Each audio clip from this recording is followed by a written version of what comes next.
Okay. Our next speaker is Javed. He's going to talk about Iran. He's from the Oxford Persian Institute. I guess we met or communicated for the first time a few weeks ago. And he's going to take us through a pretty fascinating subject, actually, which is what might the potential be in Iran. So, Javed, please, over to you.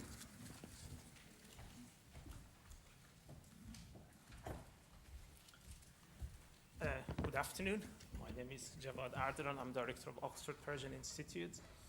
I should indicate this is not associated to University of Oxford, although I'm a graduate of Oxford and I taught at Oxford for many years, but this is a private enterprise which is owned by myself. So just to clarify that we don't have a connection to Oxford University.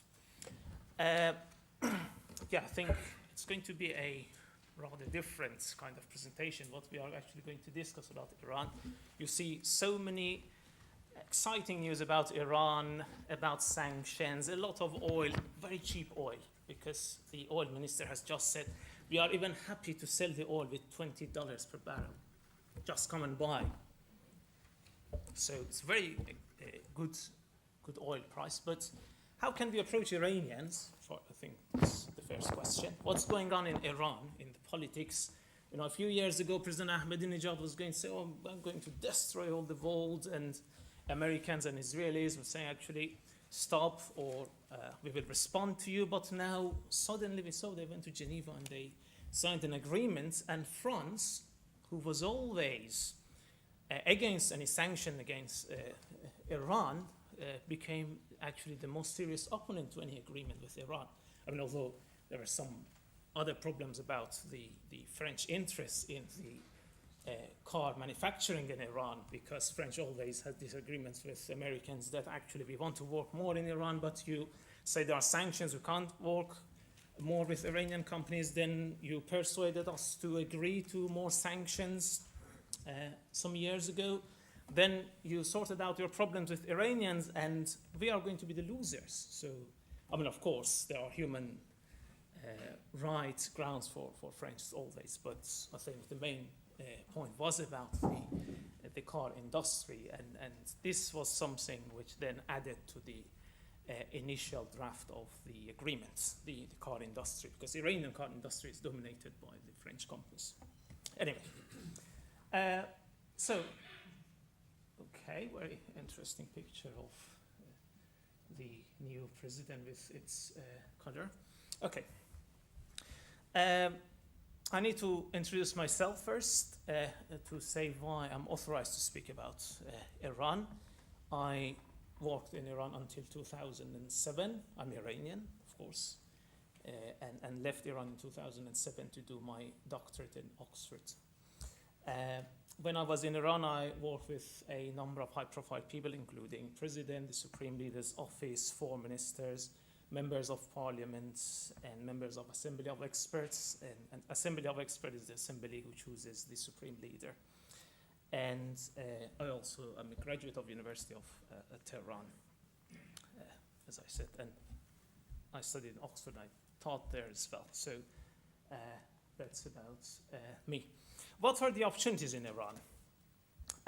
The country is looking to restart its relations with the West. So if companies are going to gain some interest from this restarting process, this is the time for that. Of course, many Western countries are not sure actually what will happen to the sanctions. For so many decades now, Iran is a dilemma, is a very obscure place. You know, shall we invest in Iran, or shall we just lose our investments? You know, there are a lot of political upheavals in Iran, and we don't know what will happen to the Iranian and the US question. So, but it's the time that country is actually going to restart its relations with the West, because they had unsuccessful experience of having President Ahmadinejad in power, or ex-President Ahmadinejad, not anymore. And they think they made a mistake by being too sharp on what they wanted. Therefore, now it's the time for them to say, okay, we want to have a government which is reasonable. And reasonable for Iranians means that this government is going to work with different parties in Iran, to a degree, of course. We have a notorious Revolutionary Guard that you always know they own everything, they block everything. Oh, of course, it's not always the case, but this is what you hear in the Western media. So any president has to have a good relationship with sources of power, including the Revolutionary Guard. So this new government has a good relationship with the Revolutionary Guard. It's not a government coming from the Revolutionary Guard. I later discussed that the current President Rouhani is coming from a security background, therefore has a very good relationship and ties with the Revolutionary Guard and other security officials in the country. But it's not a government coming from Revolutionary Guard, but it has good relationship, and they have a kind of distribution of power between themselves. So that's one point. The other thing is that Iranians now are suffering from unpleasant experience of working with Chinese and Russian companies.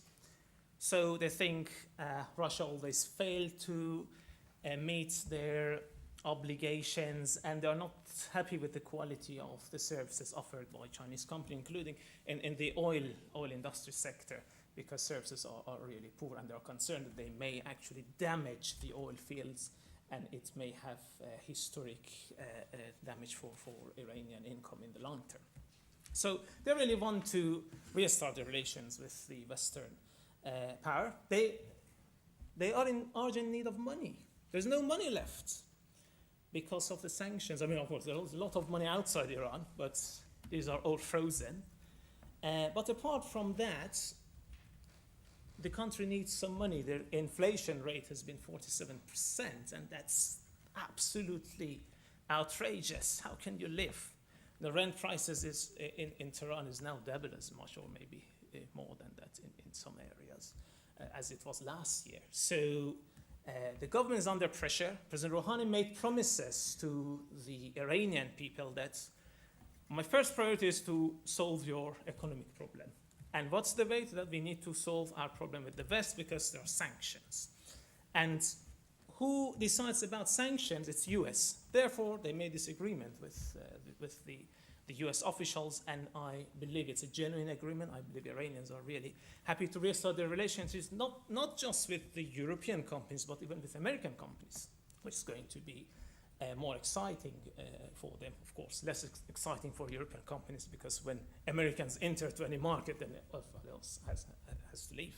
So, but I'm afraid it's going to be the case, because this Geneva Agreement is a part of a much bigger scenario for Iranians to actually restart their relationship with the United States and try to have a less controversial role in the international politics.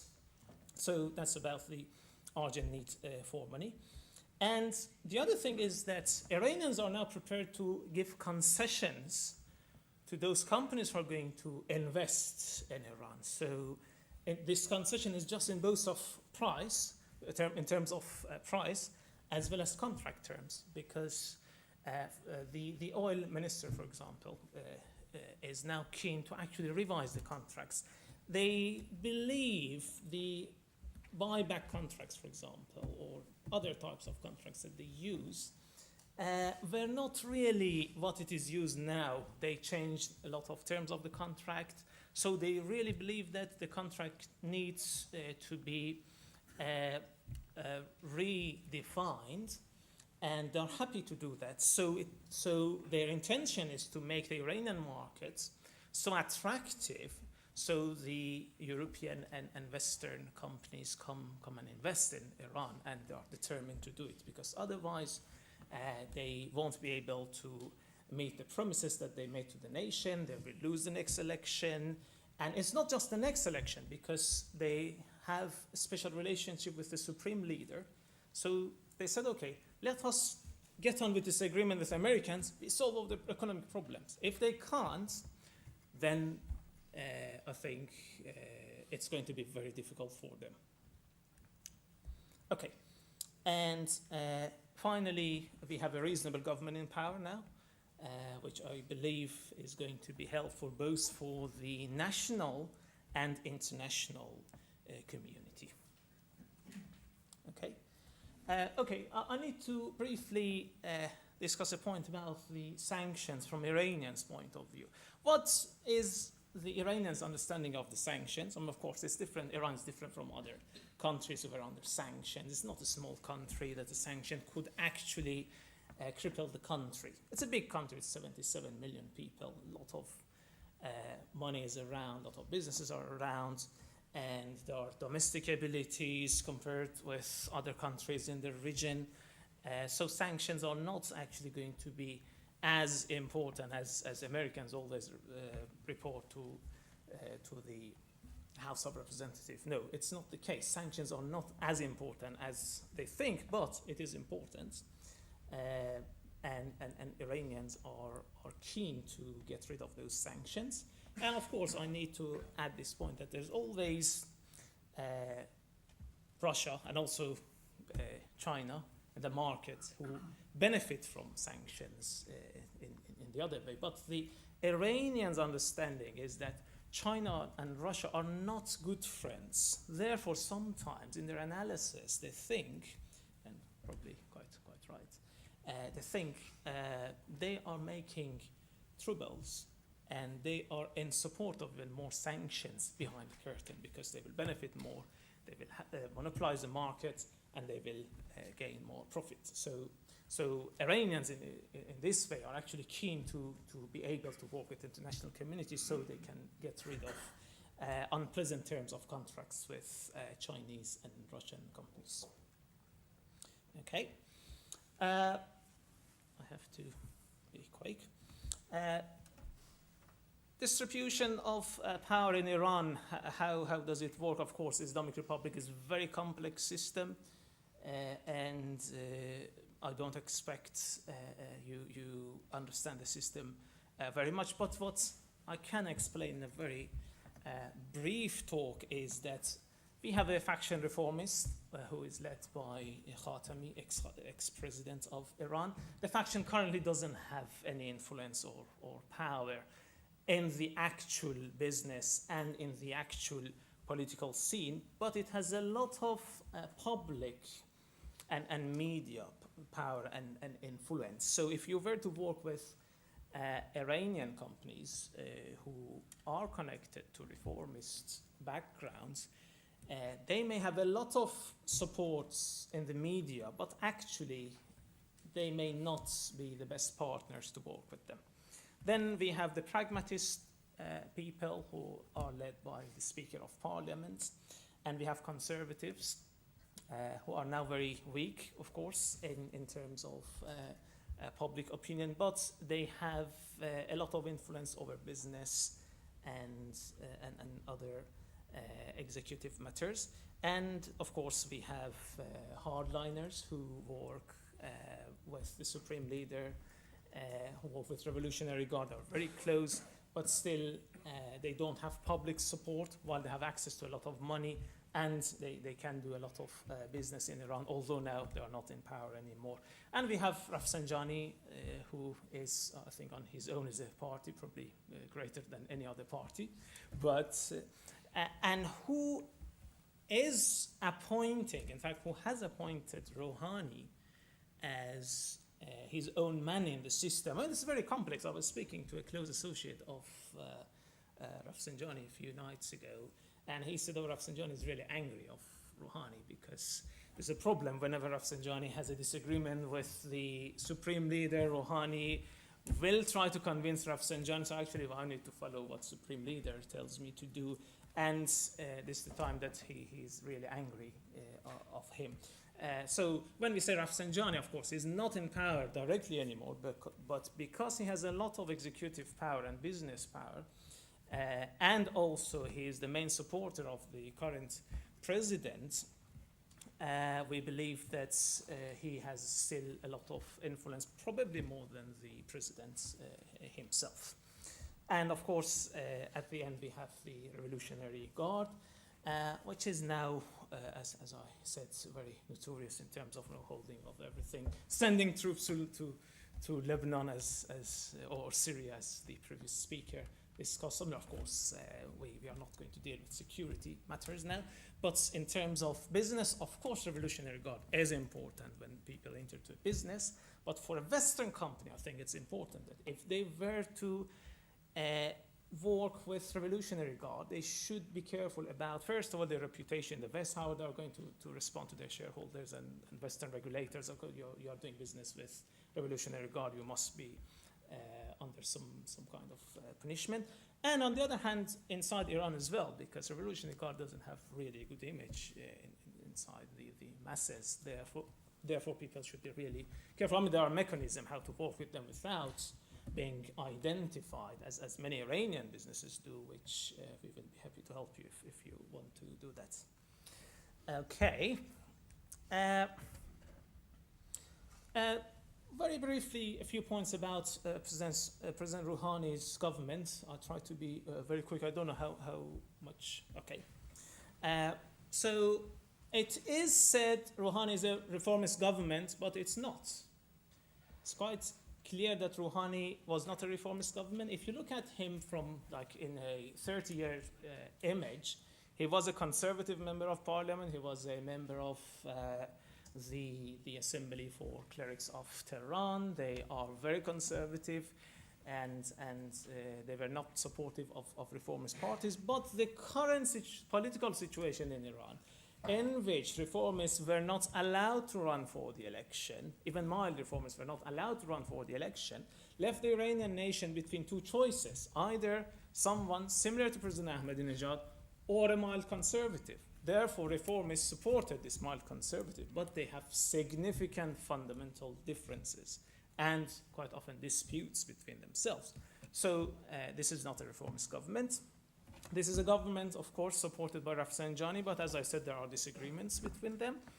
And it is this government is very close to supreme leader. For example, Rouhani consults Khamenei regularly, and in fact, the process of cabinet ministers, about 10 cabinet ministers, were actually chosen by direct consultation with Khamenei. So it's about 50% of the cabinet. So as you can see, he's an intelligent man who keeps his relationship with more or less everyone who has some influence, a good relationship. And finally, because he's coming from a security background, as I said, he was the deputy of the commander of the war during the time that we had the war with Iraq. Therefore, he had good relationship with senior officials in Revolutionary Guard and other armed forces.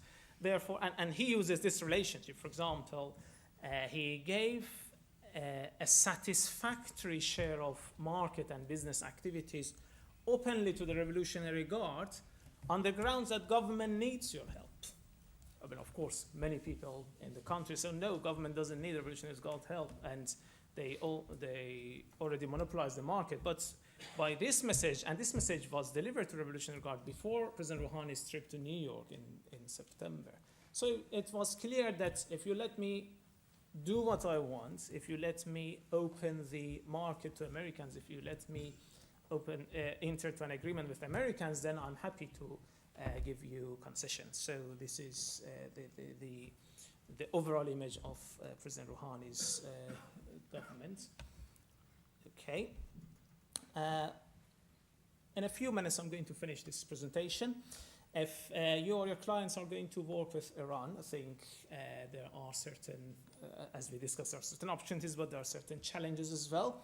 How to enter in Iran is very difficult. Even probably it's difficult actually how to get a visa to go to Iran, let alone, speaking with officials, how ladies should wear.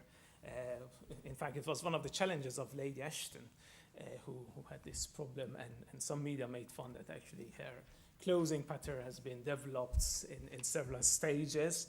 So we can run workshop to actually prepare you how you can negotiate with Iranian officials. It's a country in which you have a totally different official culture compared with the public culture, so and private businesses culture. So they're totally different, and it really makes I think a lot of trouble for people. The other thing is how to negotiate. There are different methods for negotiations with Iranian partners and Iranian officials in the government. Are all Iranian companies corrupt, as we hear in the Western media? No, it's not the case. Some companies, of course, are corrupt. Some political figures are corrupt, but it's not the case with everybody. It's a huge country. It's a country in which the electoral system is actually working properly, of course, with some disputes, but a Western company can easily find a partner, a respectable partner, who can work with it, even within the government, and can be responsible. And what are Islamic values, and what are Iranian values? The common question that actually, what is Iranian Islam? It's different from Saudi Islam. Yes, it's absolutely different from Saudi Islam, and it affects the business culture in Iran and the business opportunities in Iran, because it's based on the Shia Islam, which is a dynamic culture, while the Saudi version is a totally different version of Islam. So that changes the business terms in Iran. And finally, what is the administrative culture? The country has lived in isolation from the rest of the world for now more than 30 years. And it's not like Dubai. If you just phone an Iranian company from here, you can, Dubai, an Arab company in Dubai, you can speak in English and they know the administrative culture, but it's not the case with Iranians. So administrative culture is significantly different from what you see in the West, and perhaps you and your clients may need some training about that. Okay, why it is necessary to work with Iranian partner? I think many Western companies find it very easy, very difficult to work on their own, but very easy if they have an Iranian partner that they can trust and work in sort of partnership. And one should bear in mind that Iranian regulators do not really allow foreign ownership, and this is usually a big challenge for foreign company. And again, it is important how to deal with the parliaments, because they can easily change the regulations, and it has happened in the past to the oil companies where parliament caused trouble for them. And religious authorities, again, they can create trouble for non-Muslim countries if a non-Muslim country works independently there. And finally, again, as I emphasize, the administrative culture is different, so you may easily be able to win a contract, or you may easily be refused given a contract just because of the administrative norms in Iran, which may be understood as corruption in the Western culture, or may not. So that's important. And if you were to choose an Iranian partner to work with them, I think potentially you need to look at their connections. For example, as I discussed, if they may have a lot of good connections in political system, but if their connections are from former reformists, at the end the contracts may not go through, or if it goes through the parliament or the Revolutionary Guard or some other person may create trouble for that. So I think that's important. Again, if you were to work with Revolutionary Guard, how can you actually work? This is important. Many companies in Iran are now have official or informal ties to Revolutionary Guard, so you need to be careful to work with them. And there are companies who are made by members of Revolutionary Guard, so they are not official companies related to Revolutionary Guard, but they are members of them. So they have good connections with Revolutionary Guard. They may be able to help you, and they may also save you from reputational risk as well. And again, if conservatives, if your potential partner has ties to conservatives, how effective are those ties? I think this is important because conservatives always have a secured share in the Iranian business culture, but it depends on that particular person that they have, the businesses have connection to that. And also how do you assess claims by people who propose a cooperation with you that actually is okay, I have a good proposal, we can work together, okay. And but how do you actually assess those proposals? And of course, it will lead us to the last slide, which is due diligence, which is the service that we can provide in Oxford Persian Institute for you. Our main work is promoting the academic relations, but in terms of business, we do full due diligence for you and can help you with this administrative relationship and also administrative support and business liaison if necessary. So at the moment we are developing a specific unit for oil companies. It's not yet quite ready, but we believe by the time that sanctions are lifted, our unit is actually in full operation. So it's worth to keep a relationship if you have any interest in working with Iran. Thank you for your attention. Thank you very much. Please take your seat at the front. Just at the front. It'll be good. Then you can see the slides. Okay. We have, as I said, we'll take questions for all three of our speakers after lunch in a panel discussion in a minute. Our next speaker is Anthony Franks from Mars Omega. He's going to talk about a country that's got different entry issues, maybe not quite so many problems, and that is Oman. Anthony, please, over to you.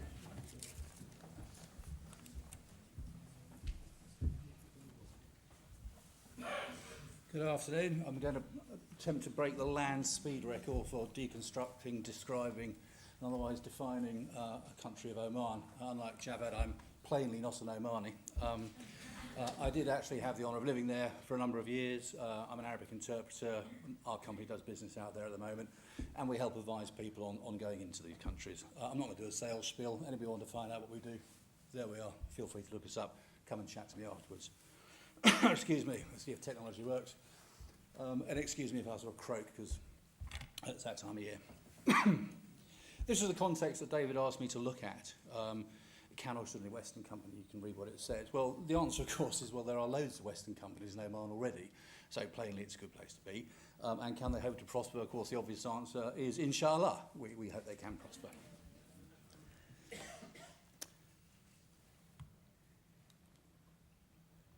Right. That is the beautiful country where I lived for a number of years. And as you'll see on the next slide, it's a country which is rich in contrasts and geography and people. Arabs there, Zanzibaris, Baluchis. That's Jebel Akhdar in the north. That's a little splash of light there is actually my daughter's head. As you can see, she's blonde. If you then move down to the central and east of the country, that is the Sharqiya, the Wahiba Sands. My Range Rover is just the other side of that and artfully parked out of sight. If you ever break down the Wahiba Sands, it is completely empty until you break down, and then you will be descended upon by Bedu, all of whom will be offering to tow you out in 5 minutes flat. You're only 5 minutes away from rescue and recovery in the Wahiba Sands. Quite magnificent. And that is not Devon, that is actually Salalah in the Kharif.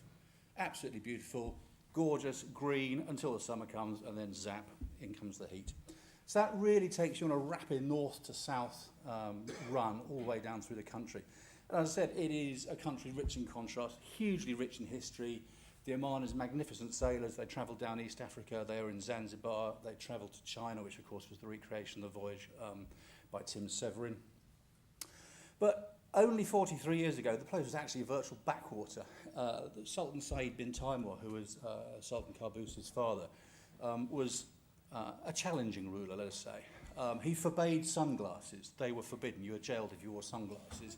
And even in the 60s, you actually had to walk around with a seneschal, which was a man with a lantern in front of you at night, and they would bolt the city gates of Muscat, so you couldn't get in or you couldn't get out. So perhaps not the most enlightened man of his age.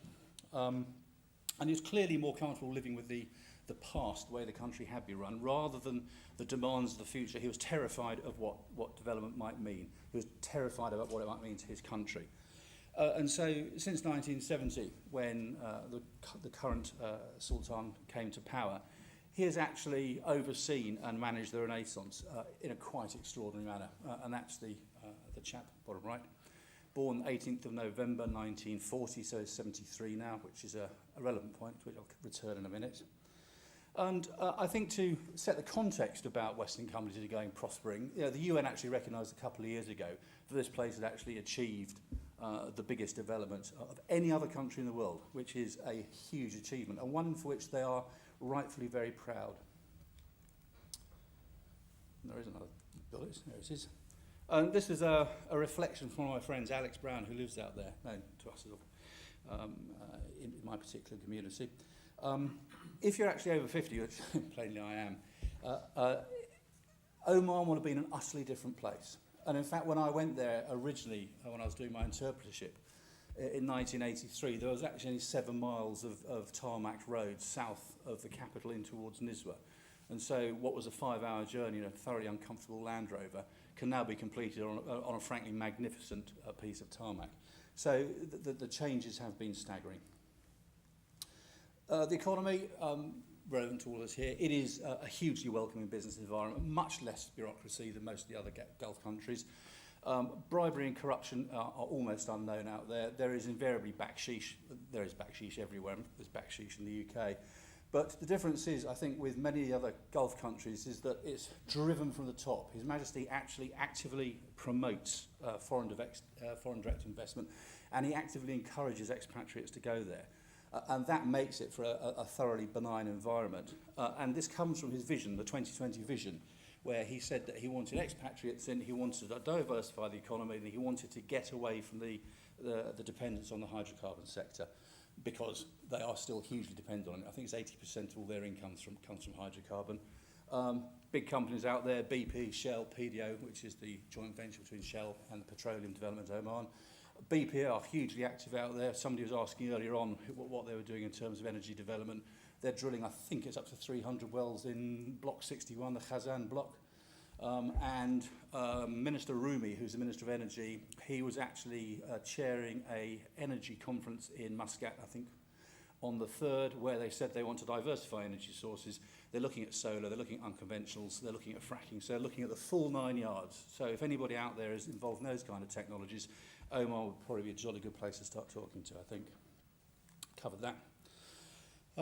They have got a multi-billion dollar infrastructure program going in. They're looking at building more than one port. Dukram's already in with an SEZ, Special Economic Zone.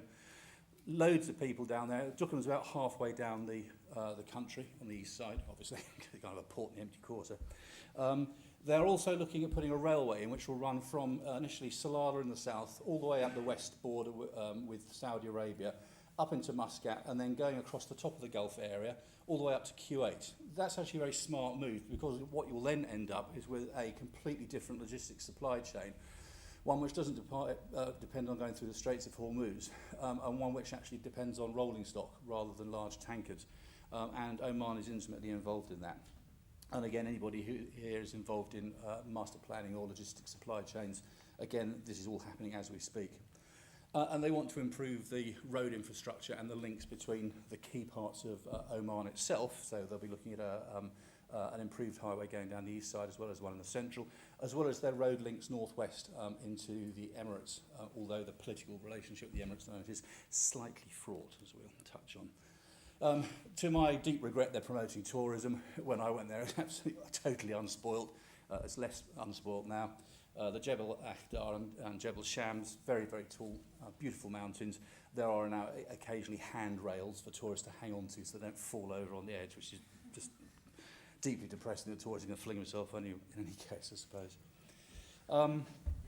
In terms of the pace of development, well, demography It's a slowing down birth rate, unemployment is rising, but nonetheless there are some very good market opportunities being developed because of the Sultan's 2020 vision, because of their desire to bring in foreign direct investment, because of their desire to work with foreign firms.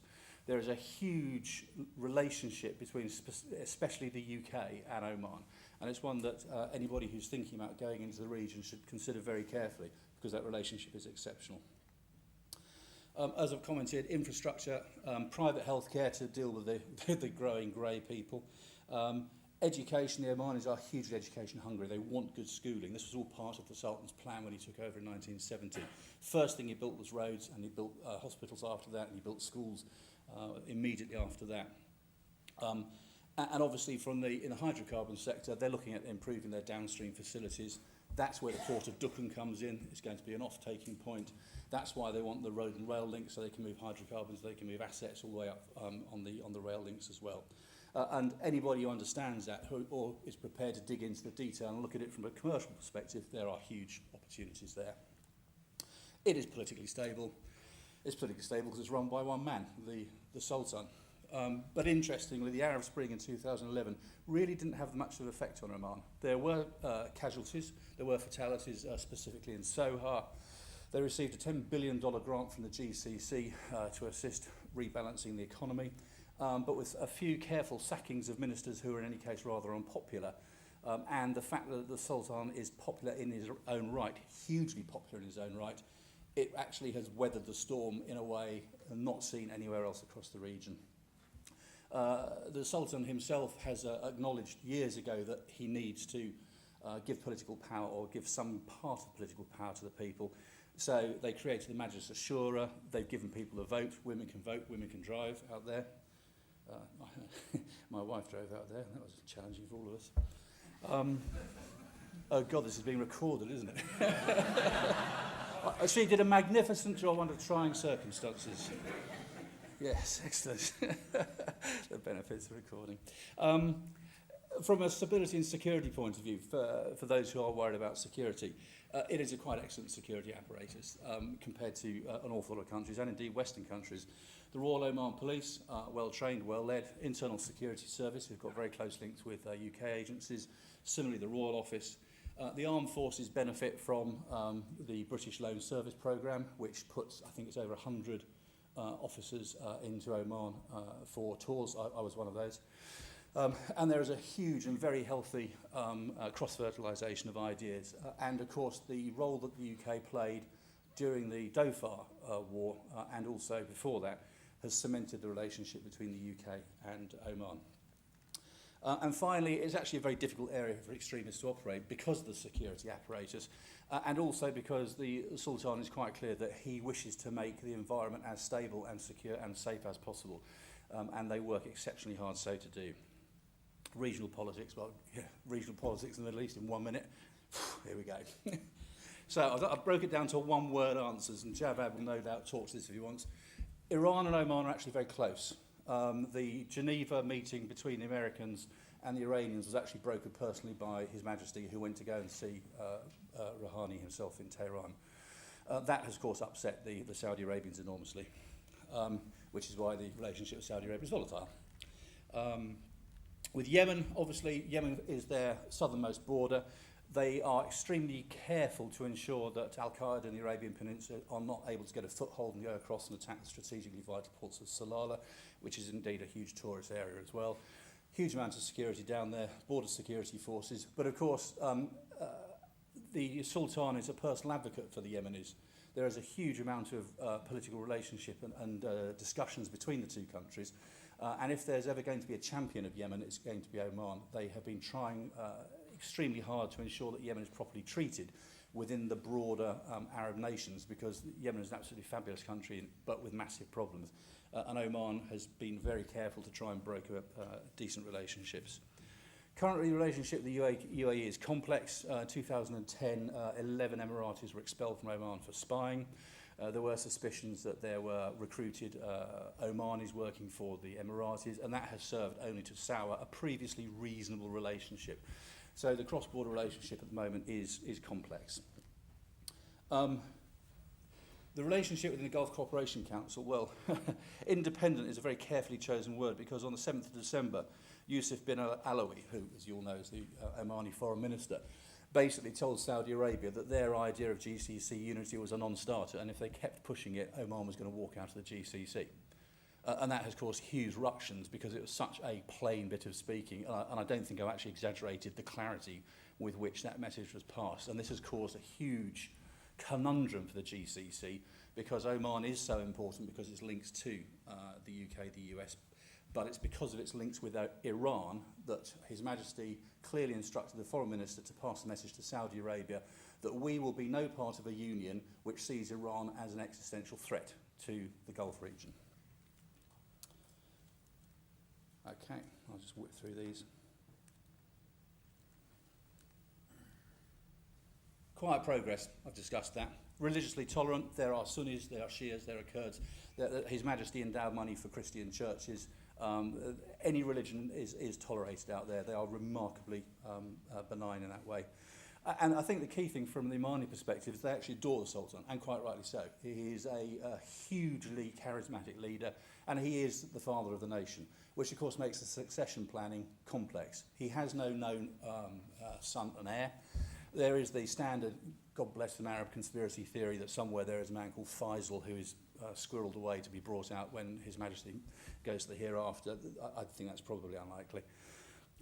So they have a plan, and the royal family have to make a decision on who will be his successor. And if they don't agree on it, then an envelope is opened, I understand, which will then give his choice of heir. And at that point, we'll see probably a sea change, albeit slightly slow, as Oman comes to terms with losing their most charismatic man. They are a fantastic, friendly society. You can tell an Omani a joke in English, and he will get it. Their sense of humour is absolutely identical. And I think probably, rather than say they're the happiest Arabs in the Gulf, they're the happiest expatriates in the Gulf. You never hear somebody coming back from Oman saying, I had a rubbish experience. They all love the place. I love it. I'll go back there tomorrow. And I'm going to let His Majesty speak for himself, which is probably the easiest way of concluding this. He actually said that in 1970. That was his speech after he'd taken power. So I've rattled through that. Hopefully it's given you not bad, under time, a fairly clear overview. I've got cards in my pocket. You can find us on the web. If anybody's got any questions of the substance they'd like to come back to me on it, feel free rather than anything else. But failing that, that's it from me at the moment.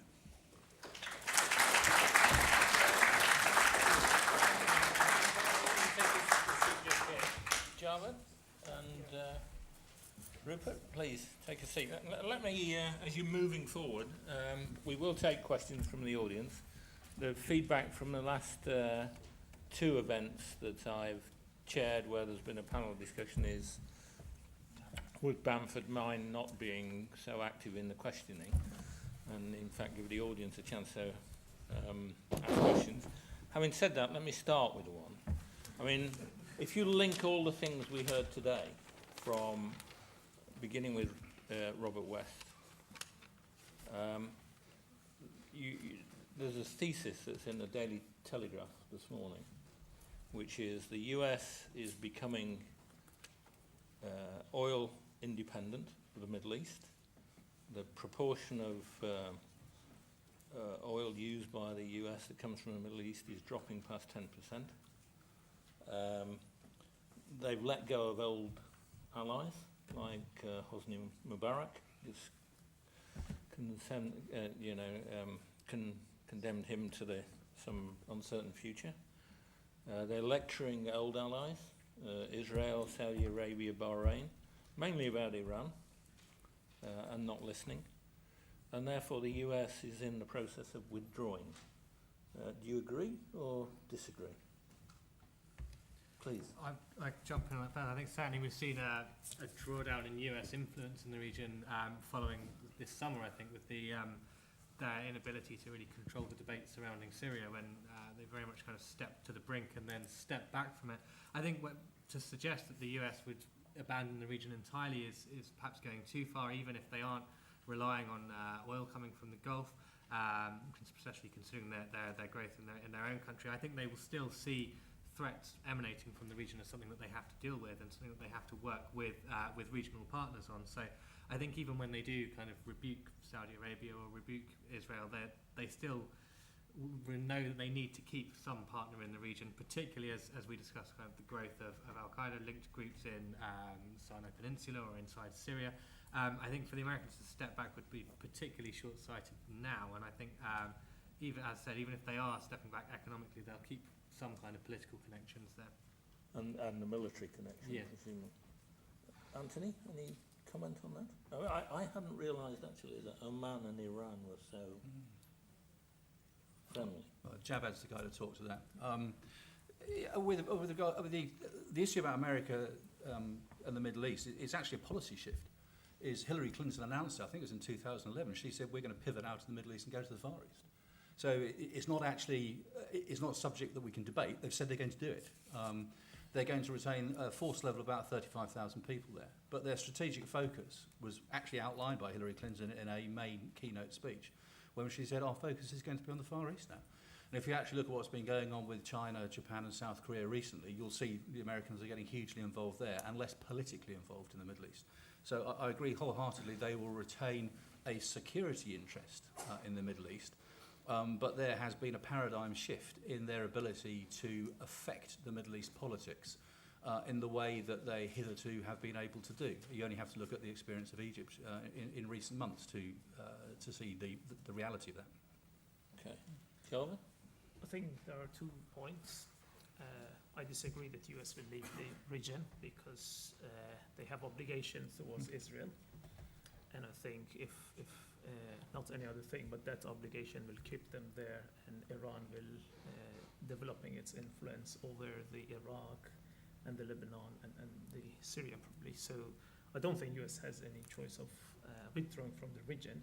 But in terms of business, I think although the shale oil is going to have an impact, I think on the other side of the market, if such an impact ever happens, then the Gulf oil will also change. They may make concessions or other interesting terms that attracts American investors. So, Okay. All right, very good. So, please, any questions? Right, at the back, and then I'll come to you. Yeah, thanks. And please, as before, say who you are and where you're from. Hi, Bill Corrie from H2 Glentherne. Building on your last question, if you do see a withdrawal in terms of American influence or somewhat less, do you see the Russians stepping into the breach? Because there's been I've seen quite a lot in terms of political influence, in terms of the Russian influence. You've obviously, someone mentioned Gazprom entering a number of countries in the area. What's the panel's view on the Russians? I think, Javed, why don't you just say a bit about the Russians in Iran? Because again, I'd not realised that there was a kind of, that didn't really work. I think historically Russians don't have a good reputation. Britain and Russia historically don't have a good reputation in Iran. So I think the common Iranian mentality is that if you are British or Russian, you're going to take some advantages and leave. So that intention still is in place specifically with Russia, because during the time of the constitutional revolution, Russians were in support of the despotic court. So they have really bad image. And now the only reason that Russians are there is it's because there is no other choice. And this has been the case for many years. And I believe Iranians are fed up, for example, with the nuclear site, that Russians were supposed to actually build that site for us. It took 30 years, and it's still not working properly. And Iranians, and one of the reasons that Iranians entered to the nuclear sites themselves was that they thought, okay, Russians are not going to build any nuclear energy for us, so we do need to do something on our own. So. Yeah. Okay. Rupert. Well, I mean, in terms of the Russian thing, I think, as mentioned, the Russians are interested in the region, and we've seen that they're kind of interested in gas in Cyprus. There's a lot of talk about them potentially signing some kind of memorandum of understanding relating around Israeli gas fields.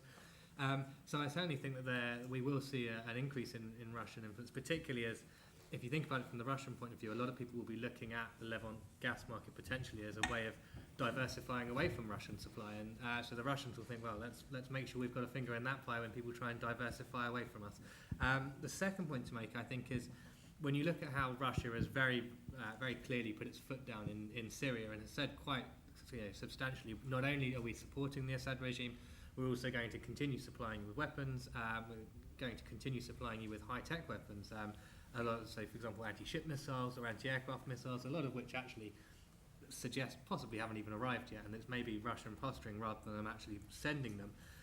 But I think to put your foot down in that way and then step back from the region is something that we perhaps won't see from the Russians. And finally, I think if we do see them step in and we do see them increase in their influence in the region more, I think a point that we made a while back at another event similar to this might be worth mentioning is that the Russians are already, particularly with jihadist groups in the region, exceptionally unpopular because of their activities in the North Caucasus and in Chechnya. And there are a large number of Chechens already in Syria fighting for the rebels there, and the worry for Russian companies, I think, operating in the region will be, if we do look to operate in this environment, are we going to be opening ourselves up to attack from militant groups? Will they have a specific reason to target us?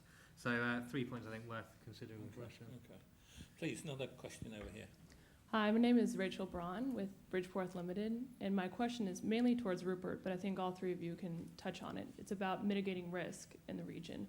And I think a lot of oil operators are used to by now taking precautions like liaisoning with local government forces, using private security operators, operational precautions like using a convoy when traveling, and having personnel contingency plans.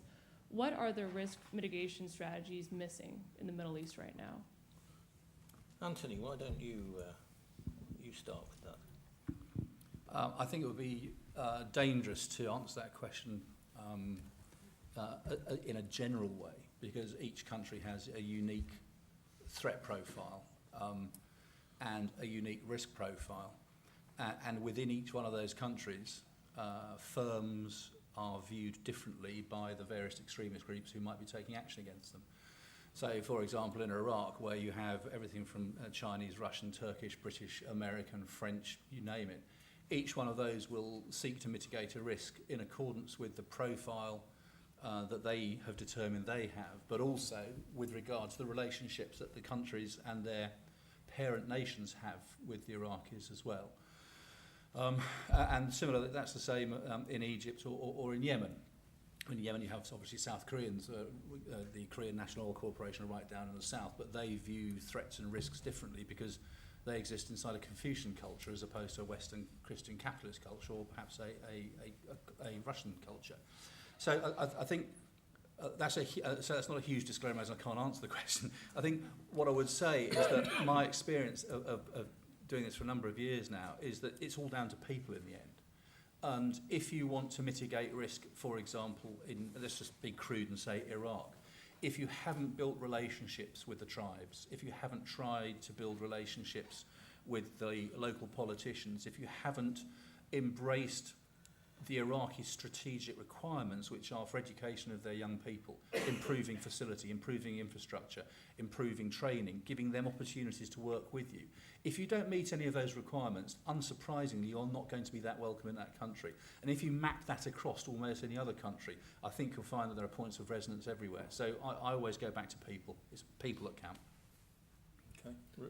Yeah, I'd make a couple of points on that, actually. I think it's some very good points there. And perhaps just add, you mentioned risk mitigation, private security contractors travelling in convoy. I mean, that seems to me to be quite, it's almost reactive in a way. It's kind of saying, we know the threat exists, rather than kind of looking at where it might come from, we're just going to harden our target, essentially. And that obviously is one side of risk mitigation. Potentially another, I think, side that I think is very important is kind of deep understanding of, even what might seem like quite small geopolitical developments. So especially surrounding these individual militant groups, understanding what a change of leadership might mean, or what kind of interactions between other groups might mean. So, for example, one of the things we were looking at in Lebanon is the way that particular groups are trying to kill each other's leaders in refugee camps down in the south of the country can potentially tell how they might react in the future, and so trying to think how those groups themselves might think, and obviously adding that into building relationships with people and also hardening your targets. Now, the second point I'd just make very quickly is perhaps as well understanding political issues more carefully, and you mentioned when you first spoke that people say, well, we don't think about the geopolitical processes until we've made a few discoveries. But in Lebanon, for example, where there was a lot of talk about potential discoveries, nothing actually been found yet. It's just a lot of interest in surveys that have been made.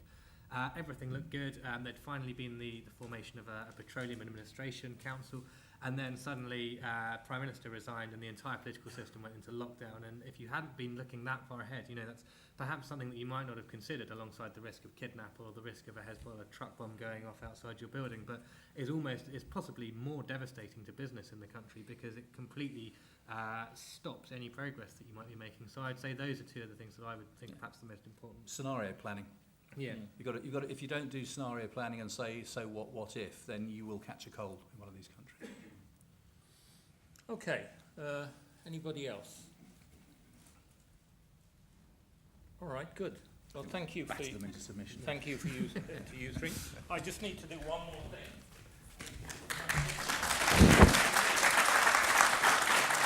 We never met.